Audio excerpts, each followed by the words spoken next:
All right, it's high time we started. And as usual, I would like to start with a selfie. So wave, smile, whatever you like. Great, thank you. Good morning, everyone. I'm really happy to be here at Devoxx Poland in Krakow, and it's wonderful to see you all here in the room. I would like to start this presentation with a question. Did you know that business process management market is currently worth around $8 billion? And I can tell you even more. By 2025, it will be worth around $18.5 billion. Why would companies invest such incredibly huge amount of money into BPMS? And the answer is simple. Because these are business processes that define how our companies make money, how they are competitive, or simply how they live in the complex world of legal regulations. Wherever we come from, our companies are pretty much the same. They want to earn money and reduce their costs. And that's why they try to identify, analyze, optimize, and automate their business processes. And they often do it just by buying an off-the-shelf solution, a ready product. And there's completely nothing wrong about this. At the same time, though, we developers are often used to follow agile software development principles. We know how to utilize domain-driven design, microservices, to deliver products of high quality and deliver them much quicker. The question now is, how can we reconcile business process management systems with the idea of microservices and agile software development? And during this presentation, we'll try to find the answer to this question. We also see how tools from Spring ecosystem can help us achieving this goal. And we won't dig too deep into technical details of these tools. We will try to keep this presentation on a high level so that we all get the idea and understand the approach that we can take in order to find the solution. My name is Bartłomiej Słota, and I come here to you from Warsaw, Poland. And I also come here as a person that spent around 4 years automating business processes. I've been there. I've walked through the good and through the bad sides of these kinds of systems. Currently, I'm a consultant at Bottega IT Minds, and with the consent of our client, I can briefly tell you about what I'm doing professionally today. I currently work for Vattenfall, which is a Swedish power company whose mission is fossil-free in one generation. And Vattenfall is also e-mobility services, including charging stations for Tesla and other electric vehicles. And of course, web services for users. Within the last few years, the cooperation between Bottega IT Minds and Vattenfall IT services in Katowice, Poland, resulted in a 5-time increase in the number of available charging stations. And today, we're in the progress of migrating the old e-mobility platform into new microservice environment, running on Kubernetes clusters in Microsoft Azure Cloud, and tools that we used on a daily basis include Java 11, Spring Boot, Apache Kafka, and many, many more. Before we get into the core of the presentation, let's meet Bruce, who is a software engineer with like 7 years of experience. He's been working on automating business processes for quite some time already. And Bruce is also very passionate about microservices. He reads books, he goes to conferences, just as we all do. And you know what? Bruce struggles a lot in his project, in his company. There's a lot of frustration going on. People are quitting the company. It's very hard to communicate with business people. It is hard to produce any single change in the system. It is even very hard to find a line in the code that should be modified in order to provide this change. And Bruce feels that microservices can help him, his project, and his company. But he has no idea how to apply microservices into BPMS. So during this presentation, we will try to help Bruce out. And before we do so, we need to know what microservices are all about and what BPMS are all about in order to be able to find some solution. If you ask Bruce what microservices mean to him, he would tell you something that I told him like hundreds of times before. Microservices are all about the autonomy. What is the autonomy? Autonomy is a vector consisting of 6 dimensions. The most important one is scalability. We may scale our services for numerous reasons. We need to deal with a bigger load, the traffic is getting higher. Then we may either scale our services vertically, just by adding new resources like CPU or memory, or we may scale them horizontally by adding new instances of our services. Yet another reason for scalability is that we want to stay resilient in case of failure. And then vertical scalability won't give us much, and we would rather go for horizontal scaling.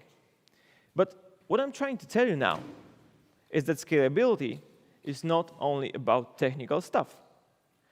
Application in its lifetime may get to the moment when the size, the complexity, the technical depth might get to such high level that the system won't be scalable from code perspective, architecture perspective, and even organizational perspective. And such example is very well described by Uncle Bob in his book entitled Clean Architecture, where he actually describes the real-life company, and he describes how things changed from iteration to iteration. And what you can see on the first figure, on the top left, is that the number of engineers required to maintain and develop the product, release by release, is drastically rising. At the same time, the number of business lines of code that are being written iteration by iteration is falling down, which in turn means that the unit cost of a single business line of code is getting higher and higher. The more people we have, the least code we write, the lower the productivity is. And what our CEO sees now is that our IT department no longer costs like $1 million per year, and now it costs like $20 million. So you can see how crucial it is to take care of organizational scalability as well. And getting back to the autonomy, each part of our system should be independently scalable, just as our organization does. And here's Bruce. They are struggling a lot. It's very hard to produce a slightest change. It is very costly to write a single business line of code. There's a lot of frustration. It's hard to communicate with business. The code is messy. So we need to help out Bruce in this area as well. Second dimension of microservice autonomy is deployment. The way each microservice is being deployed should be an individual decision of a team that is responsible for this microservice. Of course, we may aim to have like consistent deployment schemes throughout the company, throughout all teams, but still there might be components, or there might be components like ACLs, anti-corruption layers, or components that are working under strict legal regulations that follow some unique software development life cycles. Anyway, how to provide deployment autonomy? We need to make our services as independent as possible. How to provide independence then? Through high cohesion, which in a nutshell means that our services, the logic they contain, must be concentrated on concrete business functionality. Microservices are not only about the code. These are databases as well. Each microservice should manage the data that is responsible for itself, securing the access to data, securing the access to the database schema, so that no other service can access it and modify it. Yet another autonomy vector is technology. Dividing our business into parts, let us choose technologies that are appropriate for the complexity of the problem that we are currently solving. So we may use a different set of technologies for a part of our business that is very complex, and different set of technologies for CRUD applications, where we might use, for example, Spring Data REST. We might also experiment with new technologies and solutions, not impacting the whole system. And with these experimentations, we may be more competitive on the market. In the world of distributed systems, failures are inevitable. They will happen. Why would accounting module failure block the possibility for me to read the charging sessions of my Tesla? The autonomy is the autonomy of failure as well. So the failure of a single service should impact other services in the smallest possible extent. And finally, nothing would have happened if it hadn't been for people. Microservices can only work in companies, in places where organizational culture is ready to give teams the autonomy to let the teams to take care of the product end to end, from the very beginning, from the very first analysis, from the very first talks with stakeholders throughout the whole life cycle. They need to let the leadership to show up itself in teams. There is no place for command and control. how many times were you angry about how things communicate within your system, how components communicate with each other? Too often, probably, right? And it doesn't happen just like that. According to Conway's law, the man from the image over here, is that every organization will eventually create a system that mirrors communication schemes from within the company. And we developers often tend to ignore business. And do you know what happens with this ignorance? It is coded, committed, and pushed to Git. What can we do instead? Instead, we should talk with these people, cooperate closely with them, because only when we are on the same page, we use the same language, and we have common understanding about how business really works, only then we can work around true business bounded contexts, and thus create really, truly autonomous microservices. And that's why we should advise Bruce to start with event storming. Event storming is a workshop-based method of exploring complex business domains, business processes, proposed in 2013 by Bartłomiej. And event storming is incredibly engaging, powerful, it is very easy, and fun as well. And big picture event storming, which is one of the possible variations of this kind of workshops, is usually attended by people from different areas. There might be stakeholders, analysts, product owners, developers, architects, quality assurance engineers, whoever who can have some insights into the problem that we are working on. And leaving the room, every participant has the same level of knowledge. We all know how the business flow looks like. We know where we gain money, where we lose money, where we gain reputation, where we lose reputation, where are the pain points, where are the hotspots in our systems. And finally, we start using the same language with business people. And it also gives us the base for further work, like design-level tactical sessions, where we actually get the meat for us, for developers, the aggregates, entities, and all domain-driven design building blocks. Why are we talking about event storming in terms of business processes? In every organization, people tend to do two things. Do their job well, which is naturally good, and ignore what happens around them, outside the team or department. And as we already mentioned, this ignorance can be very dangerous, as we may lose the big picture of how things communicate, of how things influence each other. And this is how silos are born. And business in every organization, in mine, yours, and yours there in the back, is the same. And it's never restricted to one type of operation in one silo only. Business always crosses silos, always. It means that there's no single point of truth when it comes to understanding the whole big picture of our business process. And it's also a source of confusion, because because people from one department might use different definitions of the same term that people from the other department. That's why the business problem is hard to solve, hard to discuss, and hard to visualize. And it's the event storming that enables us to overcome all these obstacles. And then we can find the common vision with the business, start communicating with them, not using any UML or BPMN diagrams provided by some proxy analysts or proxy product owners. It is a living well, a living source of knowledge.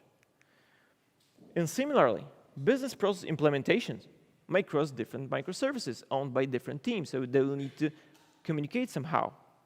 And Bruce really knows that he needs to start in here. He really, in order to understand the mess he has in the code and to understand what the system is currently doing and what it is supposed to be doing.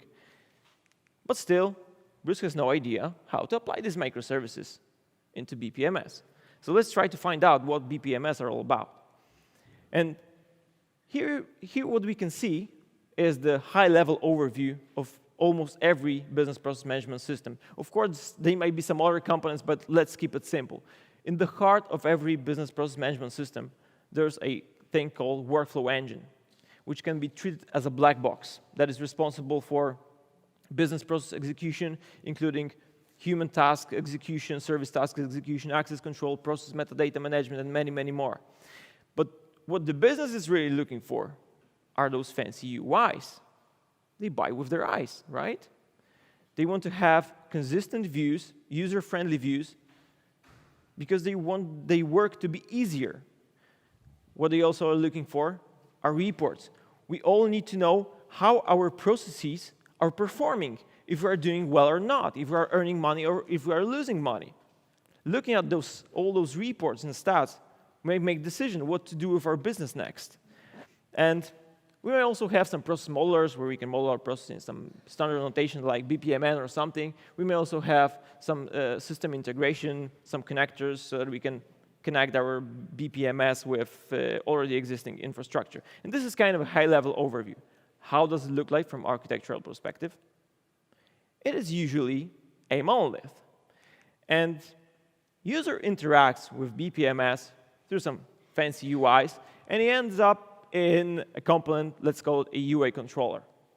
What UA controller does is that it passes requests to modules like history, reporting, user and access management, human tasks, task lists, and all task-related stuff ends up in the workflow engine.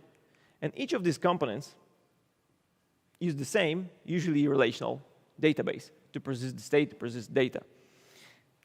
The question now is, does this architecture apply to the autonomy we've been talking about? Let's try to find out. Do we have scalability autonomy? No, we don't, because we either scale the whole system or we don't scale at all. So we don't have scalability autonomy. Do we have technological autonomy? We don't, because we are restricted to use the same set of technologies in every business process. Do we have deployment autonomy? We don't. We either deploy the whole system or we deploy nothing. Actually, I know one commercial system that supports individual separate deployments, but still underneath, there's the same set of resources. So if anything goes wrong during deployment, we either get deployment autonomy, no resilience autonomy. Do we have data autonomy? We don't, because every business process uses the same physical database, the same generic schema, and it's even very hard to distinguish lines in the table and assign them to a particular business process. And finally, teams. They're working usually on common code bases. They schedule deployment. They need to merge their changes. So this kind of systems usually do not apply to the core idea of microservice autonomy. And this is the point where Bruce gets so confused, because he wanted to apply microservices into BPMS. And how Bruce, as developer, might perceive it? Well, he's sad not only because this architecture does not apply to the core idea of microservices, but he's also sad because his work is very often manual. He needs to click through some crazy management consoles in order to produce some, to generate some form or create a data model or whatever. And he's also technologically constrained. He cannot bump up the Java version from 7 to 8. But he started, as we advised him, with event storming. He invited his colleagues, and they ran a quick workshop and analyzed one of the processes that exists in their company. And the process is called address change. Let's have a look at how it works. Whenever the customer calls the call center and requests the address change, the call center employee tries to attempt the authorization. And then customer is obliged to provide some customer password, something. And if this password is correct, address change is authorized, and we register the address change. Then is the moment when anti-money laundering process gets started. And if the AML check is positive, we confirm the address change. And if it's not, we recall it. And because Bruce is very fluent in BPMN, he quickly sketched a diagram that corresponds to what we model with sticky notes, with the difference that it might not be readable for everyone. Because in order to understand it, we usually need to know BPMN, which is the opposite to the model that landed on the wall that we created during event storming. Because these are just sticky notes written with a pen by a human, right? Bruce made also enough analysis to assume that there will be 3 microservices.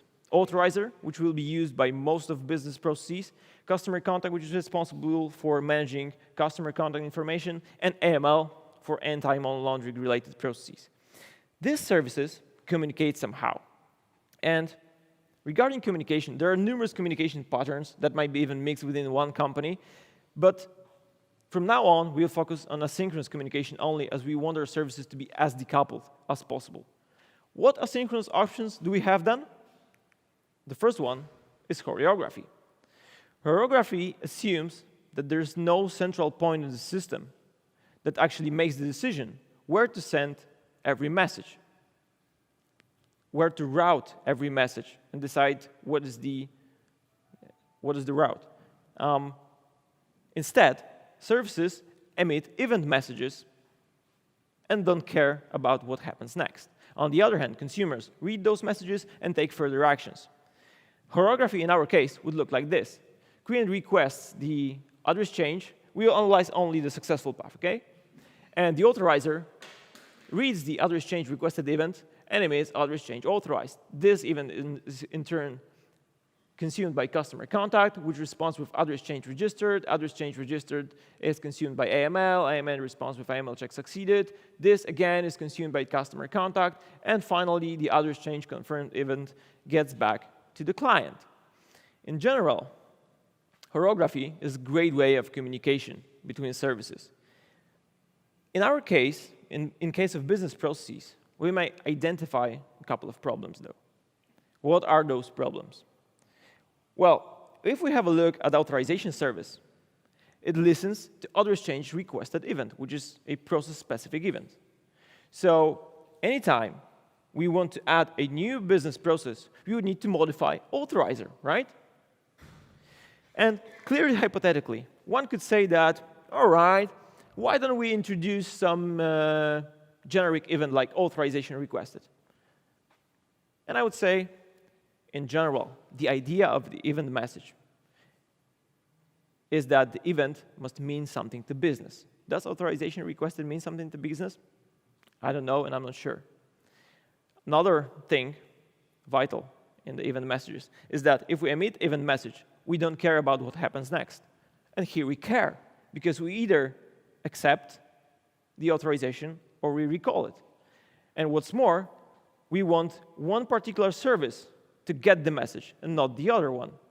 And what's more, it is also an imperative. So it would be wrong usage of event message pattern. And instead, it should be a command message. Yet another problem that we may spot in here is that customer contact, it needs to know that it communicates with AML service, because he needs to listen to AML check succeeded event and AML check failed event as well.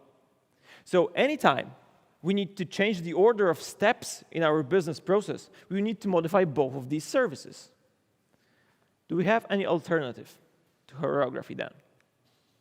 We do, orchestration, which is nothing more than just event command transformation pattern.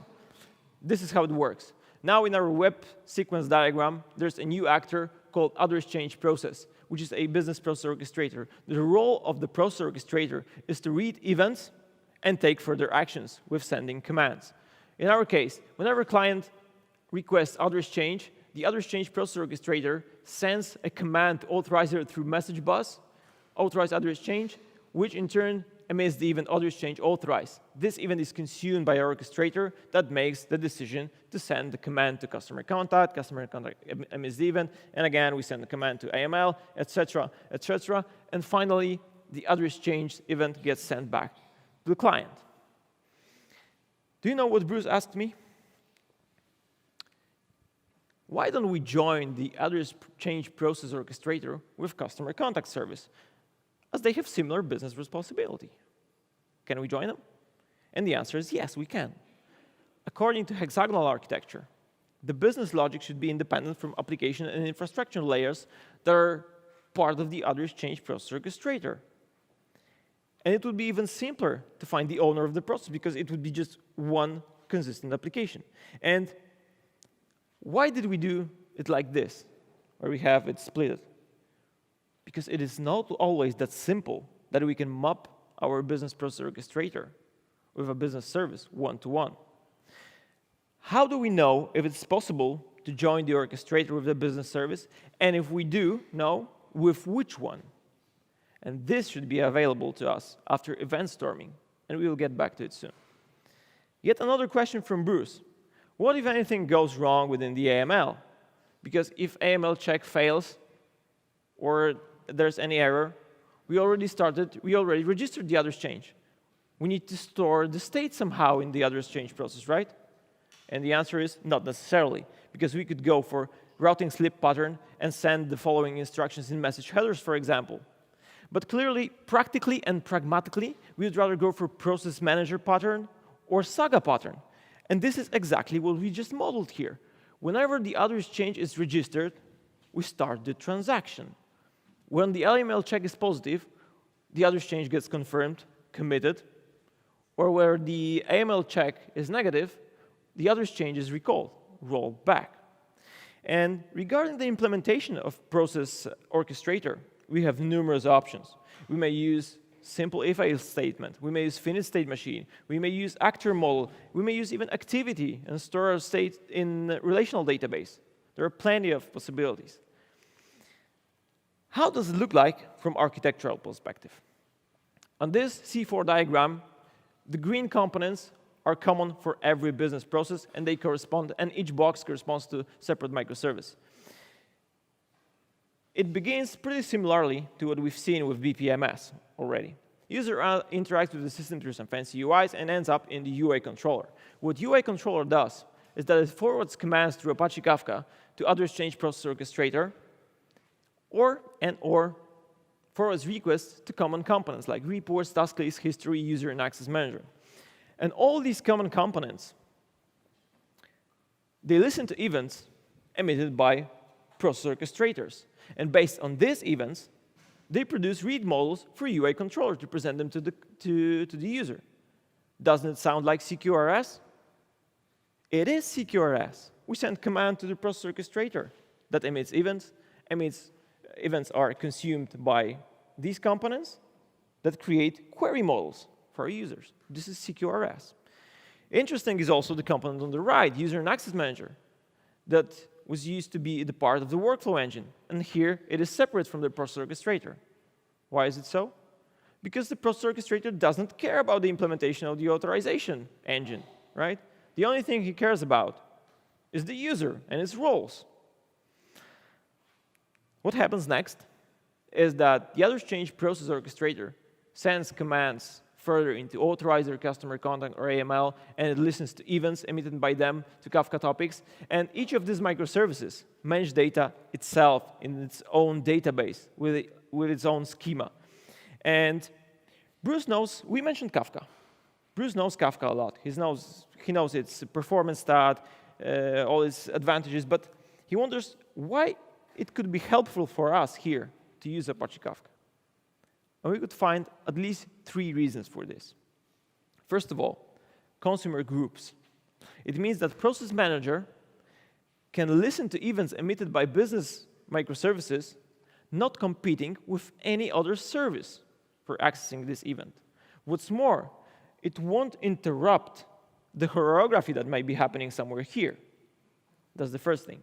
The second thing is scalability, backed by topic partitioning. So we have like 10 partitions per topic. We may have up to 10 instances of our process orchestrator. And finally, Kafka Streams, which is a fantastic tool for building streams and views, and we'll get back to Kafka Streams as well in a second. OK, Bruce has another question. How can we deliver new business process? Do we always need to modify all these common components? If we would need to modify common components every time we introduce new business process, it would rather be a distributed monolith than microservices. What can we do instead? The answer is use convention over configuration. What I mean by this is that we could establish a set of generic events that will inform us of every possible change that may occur in our business process instances.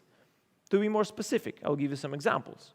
Process instance created, process instance canceled, task created, task completed, task assigned, and many, many more. And what process orchestrators are supposed to do is to add this information, is to emit this kind of events whenever particular change happens in the business process. And thanks to this, we also leave ourselves the option to experiment with different orchestrator engines. We may use simple if-else statement if the business process is very easy. We may use finished state machine, ACCA, workflow engine, or whatever we like, as long as we follow the convention. OK, Bruce asks, who will control the convention? A team will, because team autonomously will be responsible for the product end to end. And the team won't be happy if their business process won't be visible in task list, in report, or in history. The team will take care of it. Good. Bruce has another question. Tell me, how would you implement the orchestrator? And because I'm a big Spring fan, I would suggest using Spring Cloud Stream, which is a library providing abstraction over messaging middlewares, including Kafka, and enabling us to declaratively defining communication channels, topics in our case, as you can see it on the slide. The process orchestrator listens to messages on commands event and on commands topic, and emits events on generic process events topic. And each microservice, business microservice, has also one topic where it listens to commands and one topic to emit events to. And what's more, Spring Cloud Stream has also fantastic support for automatic testing of such communication. It is also supported by Spring Cloud Sleuth in terms of tracing, and it also enables us to make contract tests with Spring Cloud Contracts. So it's an invaluable tool from Spring ecosystem to implement this solution. Bruce is still not satisfied. How do I know that the event emitted from business microservice is dedicated to my business process instance and not to the others? Yet by another convention. This time, each message can be enhanced with a header, regardless if it's a Kafka message header or if it's part of regular payload of the message. This header would contain information that are necessary in order to uniquely identify the business process instance. And this header would be added by process orchestrator to every command. And what business microservice is supposed to do is to take this header and put it back to the event, so that whenever the event occurs and is consumed by the process orchestrator can find out to which business process instance it is related to. Doesn't it sound similar to what Spring Cloud Sleuth does? It's pretty similar. And next question from Bruce. How do I find task list for a particular user? And here comes Kafka Streams. It is a lightweight library built on top of Kafka Consumer and Kafka Producer, and it lets us calculate streams, publish events on other topics, make aggregations, windowing, filtering, and build read models regarding task lists. What we could do is that we could declaratively define how we consume generic process events, how we group them, how we filter them, and finally, how we produce a table for the read model. And actually, this is the way that we are producing read models in Vattenfall every day. And it works like a charm. Does it work the same in terms of reporting? Yes. The reporting module may listen to events of whatever type. It may listen to process orchestrator events. It may listen to events emitted by business microservices, whatever we need in order to create a valuable report. And we can use Kafka streams and produce some key tables. We can hold our data optimized for reading in Cassandra, in Mongo, in whatever database we like. We may use Spark, Scala, Flink, whatever we know, whatever we like to use. We can use some machine learning. So separating reporting component from all other business process-related components gives us a lot of possibilities. How can Bruce monitor its services? Well, assuming that Bruce read the article from Martin Fowler entitled Microservice Prerequisites, before going to microservices, one of the things that we must provide is basic observability and basic monitoring. And in this area, we have countless possibilities. But if we are around Spring toolset, the very basic tool, the very basic library that you must have is Spring Cloud Sleuth, that lets us trace the route of our business process. Because to every message that is being sent to Kafka, we add a trace ID, a span ID, so that we can very easily find the trace of how the communication looked like. And in order to make it useful, we also need some central place, some central log aggregating system to actually search for this kind of information. And an example could be Elasticsearch logs/Kibana stack. Apart from logs, we could also monitor latencies or latencies between services. And to do it, we may apply Zipkin, which collects traffic samples and analyzes the interdependencies. We could also use Micrometer, Prometheus. We may also take one step further for semantic monitoring and apply tests that run on our production environment and check if our business process works well or not. Remember we said that people are an essential part of microservices? Who should be the owner of the process then? And ideally, as we already mentioned, it would be best if the whole process is managed by one team only. And if the process orchestrator can be matched with business microservices one-to-one, then the problem is gone, because it could be even just one application. Problem is gone. If the business process is a bit more complex and crosses multiple microservices, what we should carefully think is, what is the core business of our process? And around this core domain, we should build our process, and all other stuff should be treated as generic or some supporting subdomains. And this, as we mentioned, should be available to us after event storming session. In our case, the customer contact is the core of our process. So this is the team that is responsible for customer contact that should be responsible for the whole business process as well. And AML and authorization services can be treated as supporting or generic subdomains. Of course, this is just hypothetical discussion. It will depend on our business, on our organizational setup, etc. The other question from Bruce is, where did you get this idea from? I read the book, Enterprise Integration Pattern. Command message, event message, transactional client, event-driven consumer, idempotent receiver, and many, many more patterns that I don't even remember all the names. They were already discovered, and what we did is just we took them and applied them to our solution. So I really recommend you all to read this book. Let's sum things up. In our proposed solution, we still might have common UIs. There are no longer 3 click through some management consoles. They might be written by our front-end developers, and the views won't be common only to our business processes, because they're owned by us, not by any vendor. So it might be common for all systems that we have in our company. Reports, we may have reports that business never dreamt of, and that no vendor will ever give you, because we have the technological autonomy. We may use tools of whatever type we like. Regarding the model, we may use whatever model we like to create some BPMN diagrams, but it doesn't matter. The only model that matters is the one that lands on the wall during event storming session. Do you know why? Because then we start communicating with each other. And this is much more valuable for us than some crazy diagrams written by analysts.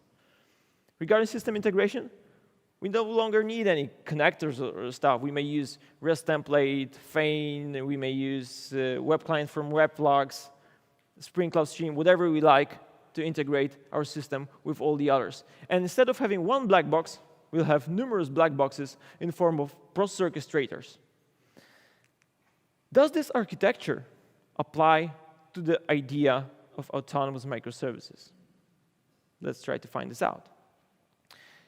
Thanks to the fact that instead of having one central workflow engine, we have numerous process orchestrators, we may independently deploy each process, so we get deployment independence. Such approach lets us also separate data models. Each business process orchestrator can have its own database, its own schema, protect the data itself, so we get data autonomy. Do we have resilience autonomy? Yes, we do, because the failure of a single business process that does not need to cause the global system failure. Similarly, we can independently scale our processes, so we get scalability autonomy. Separate process orchestrators lets us choose technologies of our choice that are appropriate for the complexity of the problem that we are working on, the complexity of the business process, so we get technological autonomy. Thanks to this, we can also experiment with the work and make our company more competitive. And finally, people.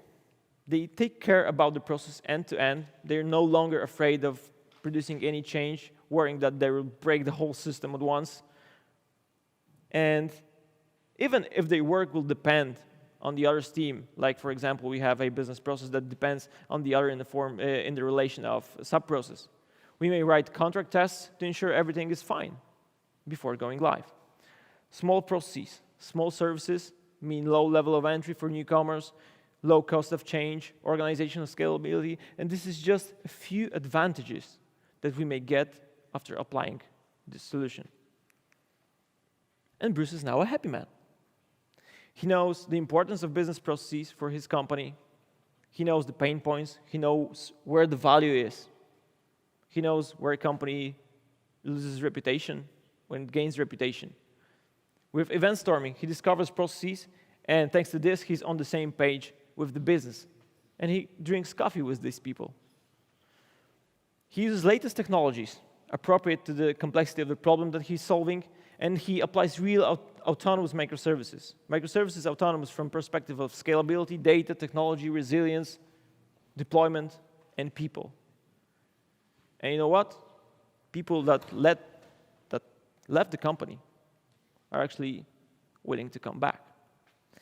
Before I say thank you, I would like to really encourage you to take a look at DDD by Examples project called Library that we created together with Jakub Pilimon from Pivotal, which is a comprehensive example showing our step-by-step journey to delivering software solution using big picture event storming, example mapping, design level tactical event storming, including process of choosing the right aggregates, some functional programming as well. So I really recommend you finding us on GitHub. And thank you very much for coming up here. I would be more than happy to get your feedback, so please make your vote in the Devoxx app, and I hope to see you next year. Thank you very much.